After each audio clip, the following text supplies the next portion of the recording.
Noong BIR Commissioner po kayo, may nakita po ba kayong anumang red flag o unusual transactions involving Smartmatic?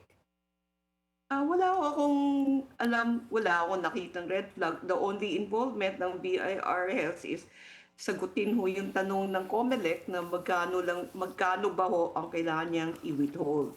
So, Mhm. ang sagot ho namin, 5% ho yung kailangan niyang i-withhold.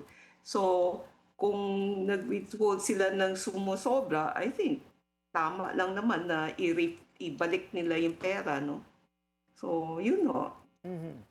So, sa simple pong paliwanag, ano po bang hinala? Ano po bang hinala that was bribery that affected the outcome of the elections under Smartmatic?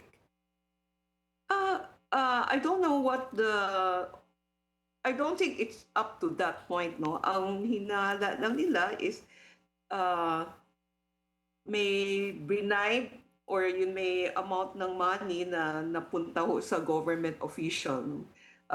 Kung dahil dun sa VAT na ni-refund, I think that's legally naman based on sa sagot ko sa kanila as commissioner of the BIR, sinabi namin na 5% lang ho yung pwede niyang i-withhold